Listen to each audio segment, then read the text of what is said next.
कलिकाल सर्वज्ञ आचार्य कुंद देव की जय। जय बोला अतर्मूर्ति अमृतचंद्राचार्य देव की जय।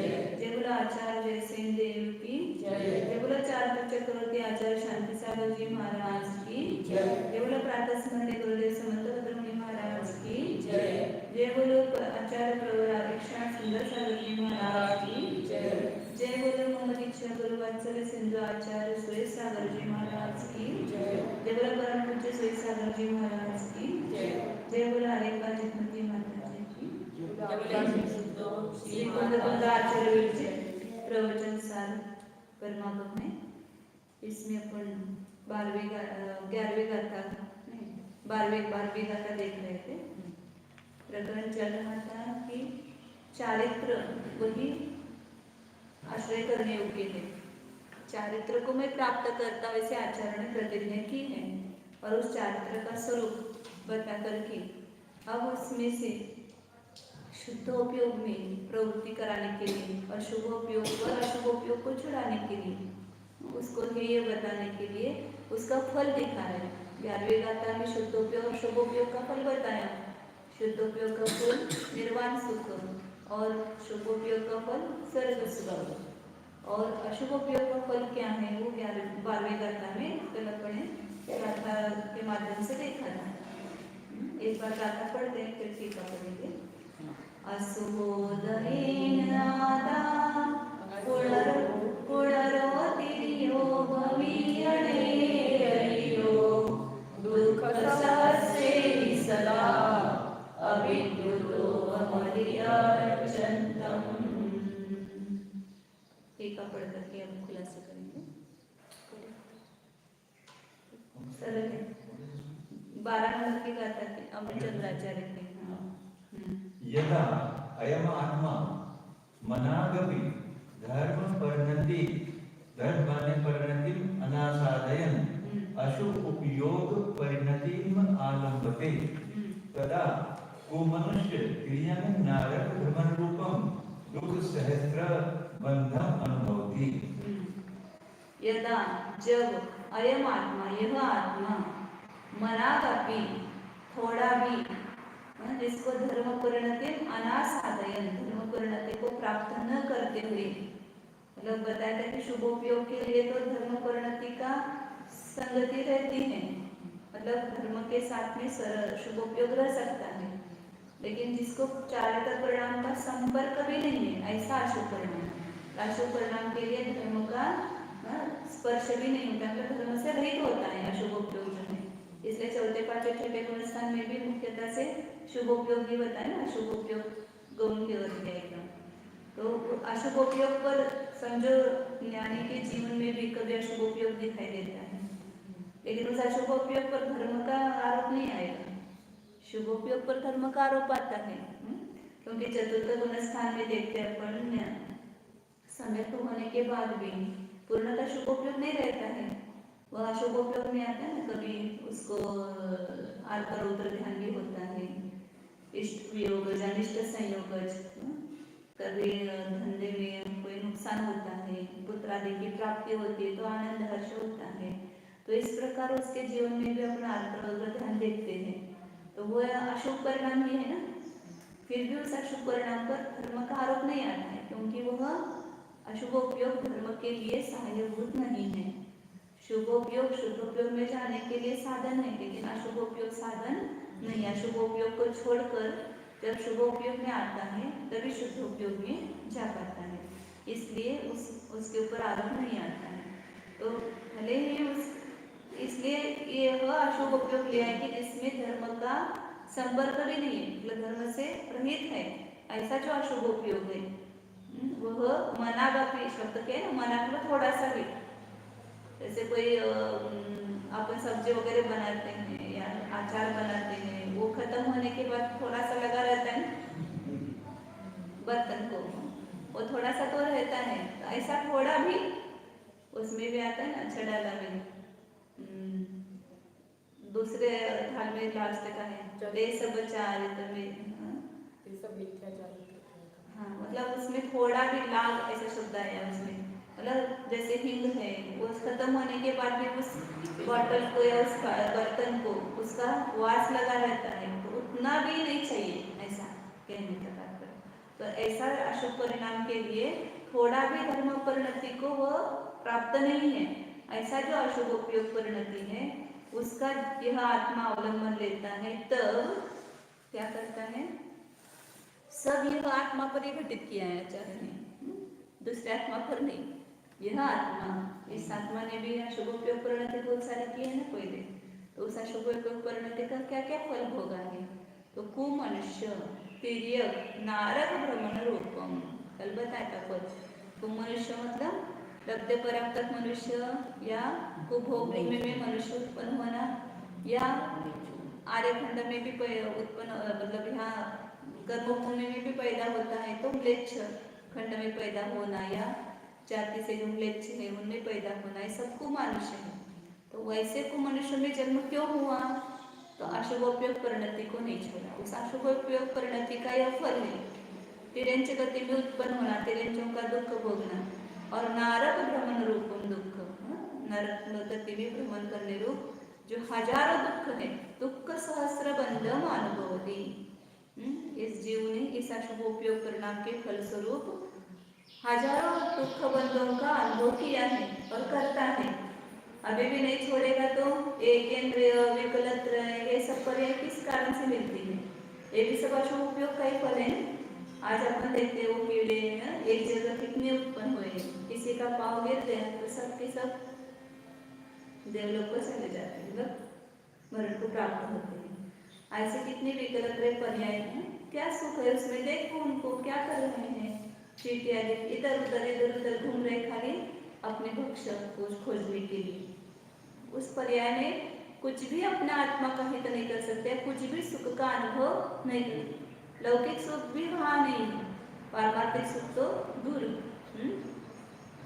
तो लौकिक सुख भी वहाँ उस पर्याय में नहीं। ऐसे केंद्र विकलत्र पर्याय में यह जीव कितना सुख भोगता है, यहाँ पर हजारों दुख बंद लिखे, लेकिन वास्तव में अनंत दुख भोगता हुआ है। अनंत काल में इस जीव ने कितना दुख भोगा है, अनंत काल में अनंत दुख का अनंत बार अनुभव किया है, एक बार दो बार नहीं। अनंत परिवर्तन किए तो सब पर्याय धारण किए बेटा, परिवर्तन पूरा नहीं होता है, तो अनंत परिवर्तन हुए तो कितनी बार दुख भोगा, ऐसा एक बार दो बार नहीं, अनंत बार दुख भोगा है। ततः चारित्र लवस्य अपि अभावात् अत्यंत हेय एव अयम अशुभ उपयोगः इति। ततः इसलिए चारित्र लवस्य अपि अभावात्, अशुभ उपयोग के लिए थोड़ा सा चारित्र का भी अभाव होने से, मतलब थोड़ा भी चारित्र का संपर्क नहीं है। अब देखो, अब अशुभ उपयोग पहले गुणस्थान में उन्होंने अशुभ उपयोग बताया, पहले दूसरे तीसरे गुणस्थान में, भले उसने बाह्य चारित्र धारण किया है, लेकिन वह अशुभ उपयोग परिणति को यदि नहीं छोड़ता है तो उसको चारित्र ही नहीं कहा, मतलब पहले गुणस्थान में अशुभ उपयोग ही कहा है। तो उस अशुभ उपयोग के लिए चारित्र लव का भी अभाव होने से, थोड़ा सा भी चारित्र न होने से अत्यंत हेय है। कौन, अयम अशुभ उपयोग, यह जो अशुभ उपयोग कर रहे रात दिन आर्त रौद्र ध्यान रूप कुटुंबादि का पालन पोषण करते समय, गृहस्थादि कार्य, धंधा, व्यापार, खेती, ये सब करते समय कौन सा उपयोग है, सब अशुभ उपयोग ही है। तो उस अशुभ उपयोग का फल क्या है, तो अत्यंत हजारों दुखों का अनुभव करना है, इसलिए वो अत्यंत हेय है, मतलब छोड़ने योग्य। अशुभ उपयोग तो किसी भी अवस्था में रखने लायक नहीं, शुभोपयोग हेय है, लेकिन शुद्धोपयोग को प्राप्त करने के लिए उसको कथनचित मोक्ष को परंपरा, मोक्ष का परंपरा कारण कहा है, लेकिन अशुभोपयोग तो अत्यंत हेय है, छोड़ने योग्य है। जैसे आचार्य की टीका पढ़ते चारित्र परिणाम असंभावात् अत्यंत हेयस्य अशुभ उपयोगस्य फलं दर्शयति। अब चारित्र परिणाम का अभाव होने से, अशुभ उपयोग में चारित्र परिणाम नहीं है, इसलिए उसका अभाव होने से अत्यंत हेय, ऐसे अशुभ उपयोग का फल दिखाते हैं। अत्यंत में सर्वथा हेय, शुभोपयोग कथनचित है, कथनचित प्राथमिक अवस्था में उसको करने योग्य है। अशुभोदयेन आत्मा पुनरः क्रियाङ्कनार्कः भूत्वा किं करोति? दुःखसहस्रे सदा सर्वकालम् अभिवृतः कथर्कितः पीडितः सन् संसारे अत्यंतं भ्रमति इति। अशुभ के उदय से अशुभ कर्म का उदय होता है तब आत्मा को मनुष्य तिर्यंच नारक ये तो कम लिखे पर्याय अपन हर जगह पढ़ते हैं ना, वहाँ पर समय दृष्टिकोण कौन से पर्याय में नहीं जाता है, तो ये सब किस कारण से मिलती है? समय दृष्टि स्त्री नहीं होता है, नपुंसक नहीं होता है, नैतिक में जन्म नहीं लेता है, या एक इंद्रियादिक पर्याय में भी जन्म नहीं लेता है, नरक में पहले आयुबंध किया है तो ही जाता है, समय तो होने के बाद नरक के बंधन नहीं होता है, और बाकी सब जो भी है दरिद्रता इत्यादि जो दुख है वो सब अशुभ उपयोग का फल है। इसलिए कुमनुष्य तिर्यंचन नारक के दो गतियाँ तो पूरी अशुभ ही है, लेकिन मनुष्य गति में जो कुमनुष्य है उसको अशुभ कहा है। लेकिन सुमनुष्यपना, आर्यखंड में जन्म लेना, जैन कुल मिलना, जैनेन्द्र भगवान का दर्शन, वाणी ये सब मिलना, इस अपेक्षा से मनुष्य को पुण्य रूप कहा है। दुख सहस्र हजारों दुखों के द्वारा सदा सर्वकाल एक क्षण के लिए भी चैन है क्या वहां पर? आप पीड़ित होता हुआ इस संसार में अत्यंत भ्रमण करता है। किससे? अशुभ कर्म के उदय से। अशुभ कर्म का उदय कहाँ से आया? आकाश से अटक का, या किसी ईश्वर ने हमको दिया अशुभ कर्म? हमने कमाई, हमारी कमाई है, ऐसी कमाई की है कि जो वो कमाई अपना ही घात कर रही है। इसलिए अब यहाँ को विदाई करना है उसकी। आज तक तो दूसरों की विदाई की, लेकिन इन दोषों की कभी विदाई की नहीं है। जो समझो कोई तकलीफ देने वाले लोग रहते अपने पास, यदि वो अपने को छोड़ करके जा रहे हैं तो क्या होता है? आनंद होता है ना, जाओ जल्दी जाओ, आपका पीड़ा छूट जाए। अब हमको ज्यादा तकलीफ देने वाले कौन है? ये अशुभ परिणाम जो हमारे हैं वही ज्यादा अपने को तकलीफ देने वाले। भले अभी तुम्हें वर्तमान में नहीं समझ में आ रहा है, लेकिन जो कुछ दुख भोग रहे हो, आज पीड़ा हो रही है तो कितना कैसा होता है एक मिट जाए। लेकिन ये पीड़ा जो आपको आज हो रही है वो किसका फल है? मारा होगा मुंह पर, या ऐसे कोई अपशब्द कहे होंगे तो उसका ऐसा कर्म बंधन किया तो उसका फल किसको भोगना पड़ेगा? अपने को ही। तो जो आज दुख आ रहा है समझना कि सब अशुभ परिणाम का फल है। अब ऐसा दुख नहीं चाहिए, क्योंकि अब दुख भोगते भोगते हम तक गए, तो नहीं चाहिए। तो उसके लिए उसकी विदाई करो। किसकी? अशुभ परिणामों की। कि अब तक हमने आपको पाला पोसा, इसलिए मैंने बहुत सारा दुख भोगा, अब हम आपसे विदाई लेते हैं। अब हम अपने स्वरूप को समझ गए, अपने नाथ को प्राप्त हो गए। आज तक हम अनाथ थे, इसलिए आपका हमने सहारा लिया, लेकिन आज हमारा नाथ मिल गया ना अपने को। अपना जो जीव राजा है वो अपने को मिल गया है। अब इस दोष कैसे रहेंगे अपने पास? अब दोष नहीं रहने चाहिए। अब उनको करो कि तुम अब हमको छोड़ करके चले जाओ, हम तो अपने नाथ के पास रहते हैं। तो ज्ञान प्रकट होने पर दोषों का कोई भी वहाँ पर ठिकाना नहीं लगता है, मतलब उसको थारा नहीं मिलता है वहाँ पर। वे राम राम करके चले जाते, दोष ही छोड़ करके अपने को चले जाएंगे। इसलिए तत्व ज्ञान का सतत अभ्यास करना चाहिए। जो अभी अपना उपयोग इसमें रहेगा तो अशुभ परिणाम नहीं आते। और इससे थोड़ा सा दूर होकर के देखो, स्वाध्याय छोड़ो 1-2 दिन, और कुछ भी चिंतन मत करो या दर्शन छोड़ दो, तो देखो कैसे परिणाम होते हैं, कहाँ कहाँ चले जाते हैं। क्योंकि हम ऐसे कषाय लोगों के सानिध्य में आते हैं तो अपने भी परिणाम बिगड़ते हैं। इसलिए सतत हम इस सत्संगति में, ज्ञानाभ्यास में रहते हैं तो अपने परिणाम अशुभ नहीं होते। इसलिए अशुभ परिणाम से हमें बचना है, और जितना बच सकते उतना बचना है। थोड़ा भी अशुभ परिणाम के लिए थारा ही बोलते हैं, हिंदी में क्या बोलते उसको जगह नहीं देना है अपने पास में, उसको दूर भगाना है। ऐसे संकलित परिणामों से आज तक हमने कितना पाप कमाया है और उसका आज फल भोग रहे। अब ऐसा फल हमें नहीं चाहिए तो उसको छोड़ दो। जो कार्य हमें नहीं चाहिए वो कार्य का जो कारण है उसको हम दूर करते हैं।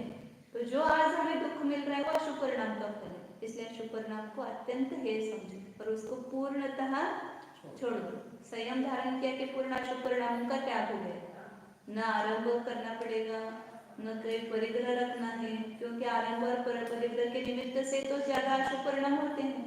उसको कमाना, उसका रक्षण करना, उसका खर्चा करना, उसका सब पूरा संभालना, उसको ये सब अशुभ परिणाम है।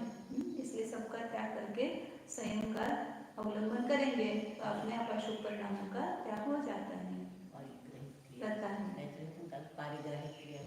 हाँ, क्रिया प्राणातिपाती की अपरिग्रह का रक्षण करने की क्रिया, परिग्रह के रक्षण कर पारिग्रही की क्रिया।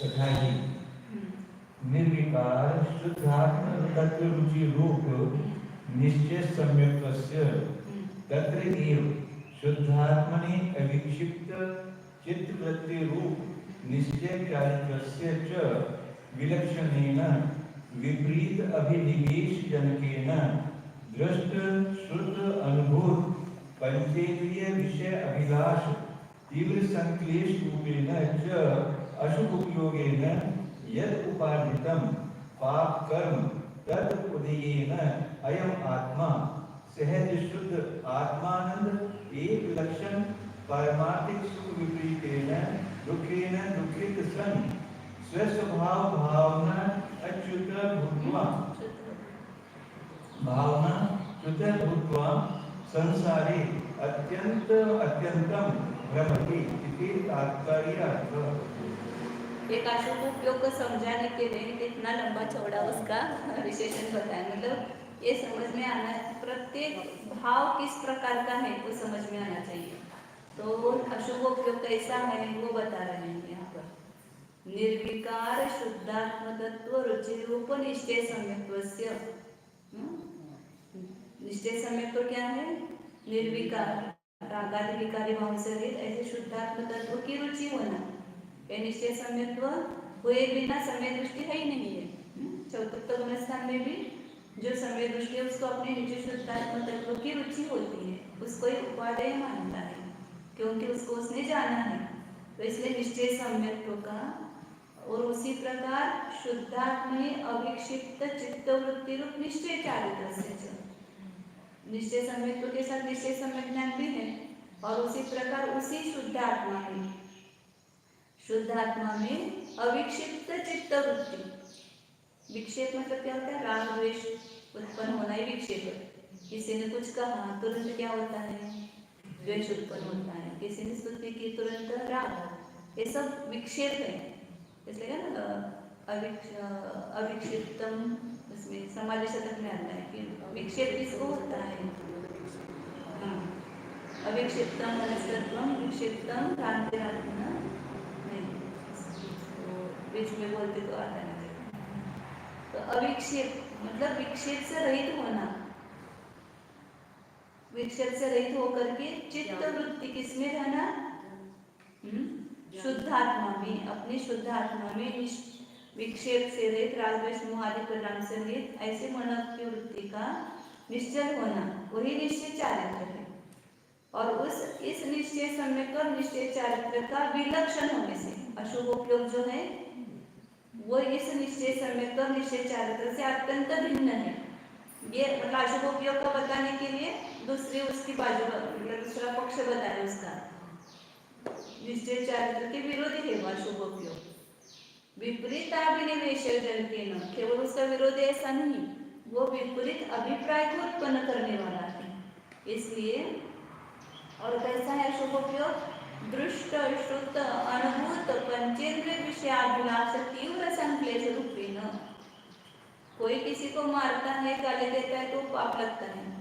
हम जा रहे हैं और दुकान में कपड़े देखते हैं या बर्तन देखते हैं और उसकी हमें तीव्र इच्छा हो रही लेने की, ये साड़ी मुझे चाहिए, तो ये तीव्र संश्लेष परिणाम ऐसा लगता है क्या? लोगों को कोई पाप ही नहीं कहता है, सब क्रोध को ही पाप कहते हैं। क्रोध है वो कषाय लगती है, लेकिन लोभ कषाय नहीं लगती है। तो आचार्य यहाँ पर बता रहे क्या है तीव्र संश्लेष परिणाम। तो देखे हुए जो बाजार में जाते तो नए नए आभूषण है, नए नए कपड़े है, नए बर्तन है, तो उसको लेने के भाव हो रहे हैं। तो ये देखे हुए भोगों की इच्छा कर रहा है, या किसी के पास ऐसी कोई चीज आती है तो सुन लेता है कि ऐसा ऐसा अमुक जगह अच्छी चीज मिलती है, तो सुने हुए भोगों की इच्छा करता है कि अपने को भी ऐसा चाहिए, ऐसा बर्तन चाहिए, ऐसा कपड़ा चाहिए, ऐसा आभूषण चाहिए। या अनुभूत स्वयं ही ने पहले अनुभव किया है, उसकी पुनः इच्छा करता है, क्योंकि उसमें उसको क्षणिक आनंद आया था, तो इसलिए उस आनंद नहीं है वो वास्तव में सुखाभास ही है, आनंदाभास है। तो इसे अनुभव किए हुए 5 इंद्रियों के विषयों की इच्छा तीव्र संश्लेष रूपेण, संयम धारण करने के बाद भी विषय से निवृत्ति होना बहुत मुश्किल है, मतलब दुर्लभता से प्राप्त होता है, और उसके लिए तत्वों का अभ्यास चाहिए। तो ही वो विषयों से, मतलब कोई भी थोड़ी सी अच्छी पीछे भी देखी, ये बहुत अच्छी है, बढ़िया है, अपनी को ऐसी पीछे चाहिए। अब इससे अच्छे और बुरे इससे क्या करना है? परिमार्जन ही करने के लिए है ना। अच्छे का मंडल है, दूसरों के आकार वगैरह देख करके ऐसे भी विषयों की इच्छा करता है, जो मतलब वो देखने में चक्षुर इंद्रिय के विषय का वो भोग बनाता है उसको। शास्त्रों के भी अच्छे अच्छे शब्द, अलंकारिक शब्द, उसमें मनोरंजन करता है। तो ये सब विषय की अभिलाषा है। तो इसलिए विषयों की अभिलाषा रूप जो तीव्र संश्लेष है, उस तीव्र संश्लेष रूप जो अशुभ उपयोग है, उस अशुभ उपयोग से जो उपार्जित पाप कर्म है, तद उदय न, उसके उदय से, उस जो पाप कर्म का आज उदय आया है वो किससे कमाया हुआ है? कौन सी उसको राशि दी है? अशुभ उपयोग की राशि देकर के वो पाप कमाया है, और उसके उदय से यह आत्मा क्या करता है? दुख से दुखित होता है। कौन सा दुख? दुख क्या है? तो दुख का स्वरूप बताते हैं आचार्य कि सहज शुद्धात्मा आनंद, अपने सहज, जो सहज शुद्धात्मा मतलब जो है ही अनादिकाल से है, किसी ने बनाया नहीं है इसको, सहज है, ऐसा जो शुद्धात्मा है, उसका जो आनंद है, उस शुद्धात्मा को जानने से जो आनंद प्राप्त होता है, वही एक जिसका लक्षण ऐसा जो पारमार्थिक सुख, उससे विपरीत दुख है। ये जो भी दुख भोग रहे वो उस सुख से विपरीत है। और ऐसा नहीं कि इंद्रिय सुख जो है वो सुख भाषित हो रहा है, लेकिन वो भी कैसा है वास्तव में? इस अपने आत्मिक सुख से, पारमार्थिक सुख से विपरीत है, इसलिए वास्तव में वो भी दुख ही है। इसलिए ऐसे दुख से दुखित होता हुआ स्वभाव भावना च्युत, अपने स्वभाव के भावना से च्युत होकर के, तो उसने आत्म स्वभाव की भावना करता तो यह शुभ उपयोग नहीं होता, लेकिन आत्म स्वभाव की भावना नहीं की इसलिए अशुभ उपयोग हुआ। इसलिए अशुभ स्व अपनी भावना से च्युत होकर के संसारे अत्यंतम भ्रमति, और ऐसे पर्याय में जाकर के जाता है कि जहाँ पर ये सामग्री उसको नहीं मिलती है, पुनः इस स्वभाव की भावना करने की सामग्री नहीं मिलती। इंद्रिय, चतुरेंद्रिय, सौदी पंचेंद्रिय, नरकादिक के अत्यंत दुख वहाँ पर भोगेगा तो ये भावना ही उत्पन्न नहीं होती है। तो ऐसे वो अपनी भावना से च्युत होकर संसार में अत्यंत परिभ्रमण करता है। कौन? यह जीव। सब आप उंगली अपनी तरफ ले लो, दूसरों की तरफ नहीं। यह जीव नहीं, वो जीव नहीं, यह जीव। इस जीव ने अशुभ उपयोग से इतना दुख भोगा है। आचार्य को सब जगह अयम कह रहे हैं। इस प्रकार एवं उपयोग फल कथन रूपेण चतुर्थ स्थले गाथा द्वयं कथम। 3 उपयोग बताए ना, शुद्ध उपयोग, शुभ उपयोग और अशुभ उपयोग का फल बताया। इसका स्वरूप इतना नहीं बताया, आगे बताएंगे। तो उसके फल के कथन रूप से, फल क्यों पहले बताते हैं? क्योंकि जिसको छोड़ना है उसका फल समझेंगे तो उसको छोड़ देते हैं। अब इतना दुख होता है तो ऐसा थोड़ा सा अंदर से लगता है ना, नहीं करना चाहिए अशुभ उपयोग। क्योंकि उसके फल को ये सुना है। और शुभोपयोग के फल को भी सुना कि वह स्वर्ग सुख है, वहां पर भी आकुलता है, वहां पर भी क्लेश है, इसलिए वो भी हेय है। और शुद्धोपयोग का फल बताया कि निर्वाण सुख। ये तीनों के फल के कथन रूप से चौथे स्थल में दो गाथाएं गई है। अब आगे भी वापिस आचार्य शुद्धोपयोग का फल ही बता रहे हैं। क्यों बता रहे हैं उसका उत्थानी का पढ़ करके अपन समझते हैं। रामचंद्र आचार्य की 13 नंबर की जो गाथा है उसके उत्थानी का है। ये 12 गाथाओं में पीठिका हो गई इस संपूर्ण प्रवचन साथी। अब आगे शुद्धोपयोग अधिकार प्रारंभ हो रहा है, तो शुद्धोपयोग अधिकार प्रारंभ होने के पहले आचार्य उसका फल बता रहे हैं। एवं अयम अपास्त समस्त शुभ अशुभ उपयोग वृत्ति शुद्धोपयोग वृत्तिम आत्मसात कुर्वाणः शुद्धोपयोग अधिकारम आरभते। अब एवं पूरा प्रवचन साथ देखो, पूरा स्वाश्रित कथन किया, अपने लिए कथन किया उन्होंने। अयम आत्मा, यह आत्मा क्या करता है? अपास्त समस्त शुरुआत ही ग्रंथ की उन्होंने ऐशा से की है। एस सुरासुर मनुसिंध, एश मतलब यह मैं। तो यह मैं क्या करता हूँ कि अपास्त समस्त शुभाशुभोपयोग वृत्ति, जिससे संपूर्ण शुभोपयोग और अशुभोपयोग वृत्ति को दूर किया है। मतलब मेरे आत्मा ने क्या किया है? संपूर्ण शुभवृत्ति और अशुभोपयोग वृत्ति को दूर किया है। ऐसा शुद्धोपयोग वृत्ति में आत्मसात करवाना, ऐसा कौन मूर्ख होगा कि जो फल को जान करके उस अशुभोपयोग में रहेगा? वो तो महामूर्ख है। फिर शुभोपयोग के भी फल को जान करके अशुद्धोपयोग के 3 ही वैरायटी दिखाई है दुकान में। तीन प्रकार के वैरायटियां हैं। एक एकदम लो क्वालिटी की है, एक मध्यम क्वालिटी की और एक उच्च क्वालिटी की है। अब जिसके पास पैसे हैं वो कौन से लेगा वस्तु? उच्च क्वालिटी की लेगा ना। अब अपने पास पैसे है कि नहीं है? क्यों? क्योंकि अपने पास पैसे मतलब हम सऊदी पंचेंद्रिय पर्याप्त है, हित हित का विवेक है, एक बड़ी पूंजी है अपने पास। तो हम कौन सा माल खरीदना चाहिए?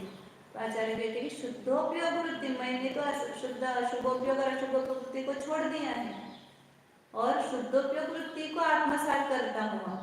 अब मैं शुद्धोपयोग वृत्ति को आत्मसात करता हूँ और शुद्धोपयोग अधिकारम आरभते, अब यहाँ से शुद्धोपयोग का अधिकार प्रारंभ करता हूँ। इस प्रकार शुद्धोपयोग को कहने की यहाँ प्रतिज्ञा की है। तत्र, अब उसमें पहले क्या बताते हैं? तत्र शुद्धोपयोग फलम आत्मनः प्रोत्साहन अर्थम अभिष्टोति। उसमें सबसे पहले शुद्धोपयोग के फल को बताते हैं। किसके लिए बताते हैं? आत्मनः प्रोत्साहनार्थम, अपने प्रोत्साहन के लिए, दूसरों को प्रोत्साहित करने के लिए नहीं, दूसरों को भी प्रोत्साहन मिलेगा उसमें से। ये तो एक अपने ब्याज से दूसरों को ही प्रभावित करना है, ये दूसरों के लिए तो ग्रंथ लिखा जाता है, लेकिन अपने आत्मा पर घटित करके ऐसा बताते हैं। तो अपने दूसरों को भी प्रेरणा मिलेगी ना। हम करते तो जो आचरण हम करेंगे तो हमारे साथ हमारे जो अन्वय होंगे वो भी वैसे आचरण करेंगे ना, अपने आप उनको आदर्श मिलता है। तो यदि आचार्य स्वयं शुद्धोपयोग को प्राप्त करने के लिए अपने को उसको शुद्धोपयोग का फल उसका चिंतन कर रहे हैं, उसकी स्तुति करते हैं उस शुद्धोपयोग के फल की। इसके लिए आत्मनः प्रोत्साहनार्थम, अपने प्रोत्साहन के लिए। फल इसलिए शुरू में बताया जा रहा है कि जब तक फल को नहीं सुनता है जीव तब तक उसको करने के भाव नहीं होते। आज कौन सा जमाना है? एडवर्टाइज, सबके एडवर्टाइज चाहिए। सामान्य कोई भी है, आप में घर में पापड़ बनाओ, अचार बनाओ, उसका भी क्या करना पड़ता है? अब कोई आप सीरियल देखते हो या कोई भी मोबाइल पर भी कोई छोटी सी भी कुछ कार्यक्रम है, उसके पहले एडवर्टाइज करती है। उसको क्यों किया जाता है? क्योंकि माल को यदि अपना नहीं, माल को खपाना क्या बोलते उसको, बेचना है। वो लेने के लिए कैसी प्रवृत्ति होगी लोगों की, उसके फल को सुनते हैं तो इसके बड़े बड़े आपको लाभ होंगे। जैसे किसी को व्यायाम करने के लिए योगासन वाले वगैरह हैं तो सब पहले एडवर्टाइज देंगे कि ये देखो ये आसन किया तो इसका ये रोग ठीक हुआ, ये किया तो इसका ये रोग ठीक हुआ, ऐसा प्राणायाम करो, ऐसे योगासन करो। तो वो उसका सब फल दिखाते हैं कि जिसके निमित्त से वो करने के लिए जीव की प्रेरणा, जीव प्रेरित हो जाता है, प्रोत्साहन मिल जाता है उसको। इसलिए आचार्य भी यहाँ पर अपने को प्रोत्साहित करने के लिए और अन्य आत्माओं को भी प्रोत्साहित करने के लिए शुद्धोपयोग के फल की स्तुति करते हैं। ये शुद्धोपयोग कितना बढ़िया है। इस शुद्धोपयोग के फल में जिन्होंने शुद्धोपयोग का फल प्राप्त किया उनको देखो कैसा सुख मिल गया है उनको। तो उस सुख की ही यहाँ पर स्तुति कर रहे हैं। अभिष्टोति कैसे आचार्य प्रयोग करते हैं, वहां पर बताया आलोच्यते और यहाँ पर अभिष्टोति उसकी स्तुति करते हैं।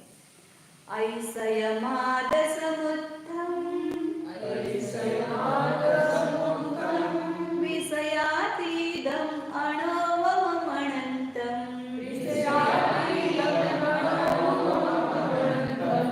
औच्छिन्नं च सुखम्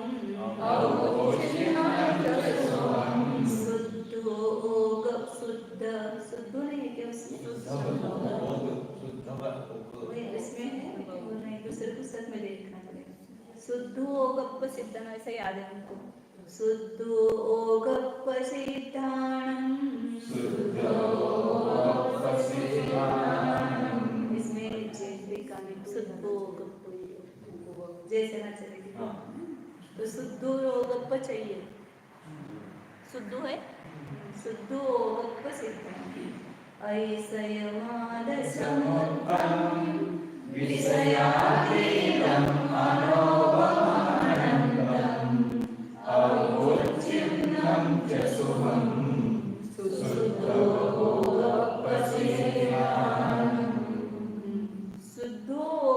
सिद्धाणम् शुद्धोपयोग से जो सिद्ध हुए हैं, जो भी आर्यंत सिद्ध हुए हैं कौन से उपयोग से हुए हैं? शुद्धोपयोग से।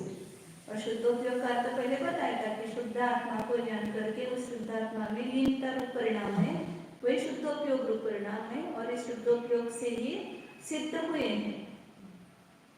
और शुद्धोपयोग से सिद्ध हुए हैं उनको किस प्रकार का सुख अनुभव कर रहे हैं वो बता रहे हैं। पहला बताइए विशेषण ऐस सुहम लगाना वहां पर। शुद्धोपयोग रूप से प्रसिद्ध हुए जीवों का ऐसा सुख है। कैसा सुख है उनको? उसके 6 विशेषण दिए इसमें। पहला है ऐसयम अतिशयवान है। दूसरा है आद समुत्तम अपने आत्मा से उत्पन्न हुआ है। तीसरा है विषयातीतम विषयातीत है। चौथा अनुपम उपमा रहित है। अनंतम और अवच्छिन्नम ऐसा सुख उनको मिला है जो सिद्धोपयोग से सिद्ध हुए हैं। कैसा सुख है? पहला बताया ऐसयम अतिशय। अतिशय मतलब जो सामान्य किसी को नहीं होता है उसको अतिशय बोलते हैं। भगवान के 14 अतिशय होते हैं। अन्य सामान्य किसी व्यक्ति को इस प्रकार के प्राप्त नहीं होते हैं। वो जो अतिशय है वो सबसे ज्यादा जो समझो किसी कला में पारंगत है तो उसको अतिशय कहते हैं। कोई ऐसी छोटी बच्ची है 2-3 साल की और बहुत गणित वगैरह फटाफट उत्तर देते हैं तो अतिशय प्रभावशाली ऐसे नहीं पाया किसी में पाई जाती है। जो अन्य किसी में न पाया जाए ऐसा कोई विशेष गुण जिनको प्राप्त होता है उसको बोलते हैं अतिशय। तो सिद्धों का सुख कैसा है? अतिशय है। मतलब यहाँ संसार अवस्था में किसी भी जीव को नहीं है ऐसा सुख उनको मिला है। धर्मेंद्र या नागेंद्र क्या बोलते हैं, सुरेंद्र, असुरेंद्र, चक्रवर्ती, इस 3 लोक में ज्यादा सुखी कौन है? लौकिक सुख की अपेक्षा से ये 3 व्यक्ति है ना, असुरेंद्र है, चक्रवर्ती है और स्वर्ग का देवेंद्र है। तो उनको भी जो सुख नहीं है ऐसा सुख, मतलब सुख की आप अपन कल्पना ही नहीं कर सकते। ऐसा सुख वहाँ सिद्धों को मिला है। सबसे ज्यादा, सबसे उत्कृष्ट, सबसे श्रेष्ठ। अभी सुख के हमें क्या महिमा है, क्योंकि हमें उसे सुख ही वो सुख ही पता नहीं है। जैसे कोई भिखारी है और उसके पास क्या रहता है, बासी रोटी के टुकड़े। अब उसको कहा हमने कि चलो तुम्हें हम रसगुल्ला देते हैं। उस रसगुल्ला कितना बढ़िया उसका टेस्ट रहता है, और उसको रसगुल्ला का क्या टेस्ट, उसको क्या महिमा है, क्योंकि उसने कभी चखे नहीं है। उसको तो उस बासी रोटी में ही आनंद आता है, वो नहीं खाए तो पेट नहीं भरता है। उसको अच्छा भी मार दो, लेकिन बासी टुकड़े नहीं खाएंगे तो पुराने जमाने में महिलाओं को आदत है, अभी भी है, जो धर्म नहीं समझते, बासी रोटी नहीं खाते तब तक उनका पेट ही नहीं भरता है। हमने बचपन में देखा ऐसा, बासी रोटी दो हमको, वो बासी रोटी और दही अच्छा लगता है, क्योंकि वही खाने में उसमें आनंद आता है, मजा आती है। उसकी वासना है, उसकी वासना है। तो भिखारी जो है उसको ऐसा कोई कहे तो वो उसका विश्वास नहीं होता है कि रसगुल्ले में कोई आनंद ज्यादा हो। तो इसी प्रकार आचार्य हमें बताते हैं कि आत्मिक सुख देखो ऐसा अतिशय होता है, ऐसा इतना बढ़िया सुख है, तो हमें कहाँ विश्वास होता है, क्योंकि हम इंद्रिय सुख रूपी टुकड़े में मस्त है, उसमें हमें आनंद आ रहा है। जो भी रात दिन सुख प्राप्त करने के लिए पुरुषार्थ कर रहे हो, कौन सा सुख प्राप्त करने के लिए पुरुषार्थ कर रहे हो, इंद्रिय सुख ही चाहिए, बाकी दूसरा कुछ हमें पता ही नहीं है। जैसे जंगल में रहने वाले लोग हैं, वो यदि चक्रवर्ती के सुख की कल्पना करते हैं तो क्या करेंगे कल्पना, उनको पता ही नहीं है कि चक्रवर्ती और राजा महाराजा उनका कैसा भोजन होता है, कैसा मिष्टान होता है, उनको उसकी कुछ कल्पना ही नहीं है। तो वे क्या करते हैं, उनकी एक बार ऐसे बैठे थे सब बिल्ल लोग, और वो बोले क्या खाता होगा चक्रवर्ती, तो क्या बोलते हैं, गुड़ खाता होगा, तो गुड़ खाता होगा, बहुत सारा गुड़ खाता होगा। उनको गुड़ के सिवाय और कुछ पता नहीं, कभी गुड़ का थोड़ा सा उनको इतना सा गुड़ मिलता है तो उनको लगता है कि बहुत गुड़ खाने वाला वो सुखी होगा। हम भी ऐसे कल्पना करते हैं कि वो सिद्ध इतने सुखी है, कैसे सुखी होंगे, तो हमें जो इंद्रियों से सुख आ रहा है ना, ऐसा ही बहुत सुख उनको होगा। लेकिन जो सिद्धों का सुख है वो अतिशय वाला है, संसार में कोई भी सुख इस प्रकार का नहीं है, ऐसे वो सिद्धों का अतिशय सुख है, अतिशय सुख है। और कैसा है, आद समुद्रम, जो आत्मा से उत्पन्न हुआ है, समुद्र मतलब उत्पन्न हुआ है। हमें किससे होता है सुख, इंद्रियों से, और इंद्रियों से नहीं, इंद्रियों के विषय भोगने से, उस विषय में आनंद आया ना। आज सब मन के माफिक सब खाना बना है, बहुत अच्छा था, अच्छा पेट भर गया, किससे सुख मिला, उस पदार्थों से मुझे सुख मिला, और समझो दूसरे पदार्थ होते तो हमें सुख नहीं मिलता। तो ये सुख कैसा है हमारा, पराधीन सुख है, मतलब हमने अपने सुख को उस भोजन में, भोजन के अधीन रखा है, और वो भोजन भी वैसा आपको अनुकूल भोजन जो मिल रहा है वो भी पराधीन है ना। उसके लिए कितनी कितनी सामग्री चाहिए, पहले आपके साता कर्म का उदय चाहिए, साता कर्म के उदय के अनुसार वहाँ पर वो वैसे निमित्त नो कर्म मिलने चाहिए, वो सब नो कर्म भी मिल गए, सब खाना भी मिल गया, सब सामने भी आया है, लेकिन उसमें कुछ गिर गया, मक्खी गिर गई, अंतराय कर्म का उदय आया तो नहीं मिलता है।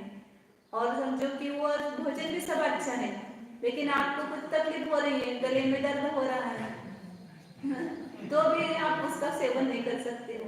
मतलब बहुत सारे विघ्न हैं, एक इंद्रिय सुख का सुख भोगने के लिए हजारों विघ्न हैं, और उतने विघ्नों को पार करके जब कभी आपको काकताने ऐसे मिलता है तो आपको लगता है कि नहीं, हाँ उससे मुझे आनंद मिला। लेकिन ये विषयों को सुख भोगने के लिए आपको कितनी सामग्री के अधीन होना पड़ता है, अपने स्वाधीन नहीं है, या स्वाधीन मिल भी जाता है, इसलिए कहे ना पराधीन सपने को सुख ना, मतलब पराधीनता में थोड़ा भी सुख नहीं है, तो जो पराधीनता से आपको प्राप्त हुआ है वो सुखी कैसे हो सकता है, वो समय तो नहीं है। इसलिए तो आपको देखो कि कोई भी विषय भोगते समय तृप्ति होती है कि वहाँ पर निरंतर आकुलता ये बढ़ती जाती है। एक सीरियल देख रहे तो तुरंत क्या लगता है, मैंने ये अच्छी नहीं, दूसरी चाहिए, फिर दूसरी लगाते तो वो अच्छी नहीं है, तीसरी लगाओ, क्योंकि आज कितने तो एक साथ चैनल चलते हैं, कितने 300 400 500 कितने होंगे पता नहीं। तो वो जो विषयों में आपको यदि सुख है तो उस समय क्यों आपको दूसरे बदलने की इच्छा हो रही है? इसका अर्थ उसमें सुख नहीं है और वो पराधीन है। खाने भी बैठते हैं, थोड़ा सा मीठा खाया, फिर शांति है क्या, दुखते है क्या, फिर वो 2-4 खास मीठे खाते हैं ना, तुरंत आकुलता होने लगती, अब कुछ थोड़ा सा चरपरा चाहिए, तीखा चाहिए, फिर तीखा खाते कि फिर तुरंत हाँ हो रहा है तो थोड़ा तुरंत पानी चाहिए। मतलब निरंतर आकुलता है। खाना खाने बैठे लोग शांति से कभी खाना खाते हैं क्या? तो ये सब पराधीनता जिसमें है वो वास्तव में सुख नहीं। और आकुलता है ऐसा अनुभव में नहीं आता है। आकुलता लगती ही नहीं ना, वो आकुलता है ऐसा नहीं लगता, क्योंकि सुखाभास को ही हमने सुख मान लिया है, इसलिए वो आकुलता दुखमय लगती नहीं, लेकिन वो आकुलता ही वास्तव में दुख है। और इस आत्मिक सुख को भोगने के लिए कितनी सामग्री चाहिए? कुछ भी नहीं। सिद्धों के पास क्या क्या सामग्री है? कितनी सामग्री है? बंगला है, फ्रिज है, एयर कंडीशन रूम है, या गद्दी है, तकिया है, क्या क्या है उनके पास? कुछ भी सामग्री न होते भी उनको कैसे सुख मिल रहा है? तो उनके पास एक ही है, सुख का खजाना है। सुख की निधि ऐसा आत्मा उनके पास में है, तो फिर क्या चाहिए? यदि आप ऐसे शांत, ऐसे एकदम शीतल जल में आप मग्न हो जाएंगे तो शीतलता दूर करने, गर्मी दूर करने के लिए आपको क्या चाहिए? कुछ किसी की भी जरूरत नहीं ना, वही पर्याप्त है आपके लिए। उसी प्रकार सिद्धों के लिए सुखी होने के लिए क्या पर्याप्त है? सुख सागर में मग्न है, संपूर्ण आत्मा के प्रदेश सुख से भरे हुए हैं, आनंद का स्रोत बह रहा है। कहाँ पर बह रहा है? अंदर ही बह रहा है ना, अपने आत्मा के प्रदेश ही पूरे आनंदमय है, सुखमय है। बस एक चीज काफी है सुखी होने के लिए, और उतनी पकड़ी है उन्होंने उस आत्मा ने, इसलिए वो निरंतर सुख, कभी भी उनका सुख नष्ट नहीं होता है। अभी आगे बताएंगे ना, अनंत सुख है उनके। तो वो अनंत सुख क्यों नष्ट नहीं हो रहा है? कि जिसमें से सुख आता है ऐसी वस्तु में वो ध्रुव स्थित हो गए हैं, उस सुखमय वस्तु में, इसलिए उनका सुख कभी भी छूटता नहीं है। हमने सुख के लिए किसको पकड़ा है? जिसमें सुख नहीं है ऐसे वस्तुओं को पकड़ा है, तो इसलिए नष्ट हो रहा है थोड़ी देर के लिए। हाँ, उस समय भी वो सुख का अंदर ही, जब हम विषयों को भोग रहे हैं तब भी आनंद कहाँ से आ रहा है? सुख कहाँ से आ रहा है? उस वस्तु में से नहीं आ रहा है, अपने सुख गुण का ही वहां पर विपरीत परिणाम चल रहा है। और इसलिए हमें लगता है कि हाँ उसमें से सुख आया, लेकिन वो सुख वहां से नहीं आया था, अंदर से आया था, लेकिन हमने नहीं जाना, इसलिए उस विषयों के पीछे लग गए और उस विषयों को छोड़ करके दूसरे विषयों को सेवन किया, दूसरे को छोड़ करके तीसरे को सेवन किया, और ऐसी कितनी ही पराधीनता में हमने कभी भी सुख को नहीं भोगा है, वास्तविक सुख को। और ऐसा सुख जो है स्वाधीन सुख सिद्धों को मिला है। उनका सुख जो है स्वाधीन है, उसको आपको किसी की पराधीनता करने की जरूरत नहीं, किसी के अधीन रहने की जरूरत नहीं है, ऐसा सुख उनको मिला है। और हम भी ऐसा ही सुख चाहते हैं वास्तव में। अपन क्या बोलते हैं कि दूसरे के घर में जाकर के पूरी वास्तव में खाने की बजाय अपने घर की रोटी और क्या, नमक और रोटी, हमारा भी मीठ भाकरी ऐसा बोलते हैं, नमक और रोटी अच्छी है, मतलब वहां पर क्या है? पराधीनता है, लाचारी है। और यहाँ अपने घर में क्या है? स्वाधीनता है। तो आप भी स्वाधीनता में सुख मानते हो ना। किसी काम के लिए आपको किसी के अधीन रहना पड़े तो आपको क्या लगता है? अपने हाथ से करना अच्छा। कोई नौकरानी है आती नहीं तो क्या लगता है? अपने हाथ से करना अच्छा है, क्योंकि वो नहीं आई तो कितना दुख भोगना पड़ रहा है। अब 8 दिन मत काम करो और 1 दिन करने के लिए जोर आता है, तो क्यों? क्योंकि उसके अधीन हो गए ना। यदि हम रोज करते तो ऐसा नहीं लगता, अपने अधीन होते तो पराधीन होने के कारण यह जीव दुख को भोगता है और संसार में भी वास्तव में स्वाधीनता में हमें आनंद आता है। तो सच्चा स्वाधीन कौन है कि सिद्ध भगवान स्वाधीन है। वे किसी ना शरीर के अधीन, ना कर्म के अधीन, ना किसी अन्य पदार्थ के अधीन है, क्योंकि शरीर ही नहीं है, कर्म ही नहीं है। जब तक कर्म के अधीन और शरीर के अधीन है तब तक इस जीव को अव्याभार अनंत सुख की प्राप्ति नहीं होती है। जो पूर्णता स्वाधीन हुए हैं उनका ही सुख जो है वो सच्चा सुख है। और ऐसे सुख का अनुमान भी कौन करता है कि जो एक क्षण के लिए अपने आत्मा स्वरूप में स्थित होकर के अपने आत्मा का सुख भोगता है, वह जानता है कि सिद्धों को क्या सुख मिलेगा। बोलते हैं कि कोई टेस्ट, जैसे कोई राजा है, उसके पास बहुत पैसे हैं तो बहुत गुलाब जामुन, राजा या सेठ को कि बहुत गुलाब जामुन ला करके खाता है, और कोई गरीब है उसके पास 5 रुपए है, थोड़े से गुलाब जामुन 1 2 4 ला करके खाता है। टेस्ट दोनों में क्या अंतर है? क्या 20 खाए तो भी वही टेस्ट है और 1 2 खाए तो भी वही टेस्ट है। तो इसी प्रकार यहाँ पर जो ज्ञानी है, आत्मानुभवी है, वो अपने आत्म सुख में स्थित होकर के एक क्षण के लिए उस आत्मिक सुख का अनुभव करता है। तो उसको उस समय हाँ लगता है कि कैसा अतीन्द्रिय आनंद है, कैसा सुख है। ये सुख तो मुझे विषयों में मिला ही नहीं आज तक। जो आत्मा का एक क्षण अनुभव करने पर जो आनंद आ रहा है, इसलिए कहते हैं रस विरस हो जात तत छिन, अक्ष विषय नहीं भावी, जब निज आत्म अनुभव।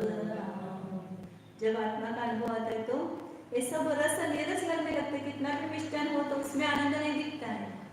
क्यों? क्योंकि एक क्षण में जो मैंने आनंद भोगा है वो इन सबके वस्तु के सेवन से भी मुझे वो आनंद नहीं मिलेगा। उसके लिए वापस मुझे कहाँ जाना पड़ेगा? उसी आत्मतल में, तलघर में जाना पड़ेगा, आत्म समुद्र में डूबना पड़ेगा, तो ही वो आनंद मिलेगा। इसलिए सिद्धों का कैसा सुख होता है, इसका टेस्ट ज्ञानी को मिलता है, आत्मानुभवी को मिलता है। इसलिए सिद्धों का सुख कैसा है? आत्म समुद्र, आत्मिक सुख है। बोलते हैं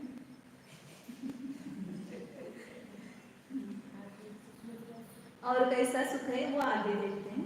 पर विषयातीत अनुपम अनंत सुख ऐसे सिद्धों को मिलता है।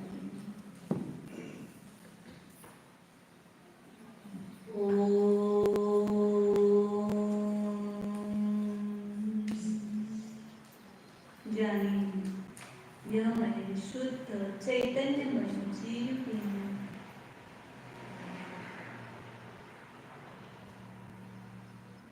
ज्ञान दर्शन स्वरूप, न्यायक स्वरूप। जानिए स्व का निर्णय करके सुख का निधान, सुख का सागर ऐसे अपनी निज आत्मा में ही लीन हो जाए। देखिए सुख कहाँ से आ रहा है, इस सुख का स्रोत कहाँ है? भीतर ही है। मेरे ही असंख्यात प्रदेश सुख से भरे हुए हैं। सर्वतः सुख रस निर्भर भाव, संपूर्ण असंख्यात प्रदेशों में सुख रूपी रस ही भरा हुआ है। जितना उसमें तल्लीन होंगे उतना सुख प्रकट होगा। इसी शरीर में ये अमूर्तिक चैतन्यमय प्रदेश है, वे सुख गुण से भरे हुए हैं। सुख वहीं से आता है, तो उस सुख के पास ही पहुंच जाइए और सुख की मांग करने की भी जरूरत नहीं, अपने आप सुख मिलेगा।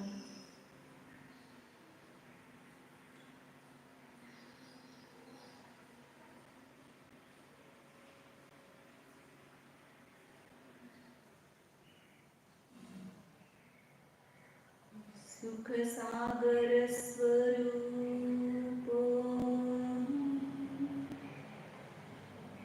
अतिशय सुख स्वरूप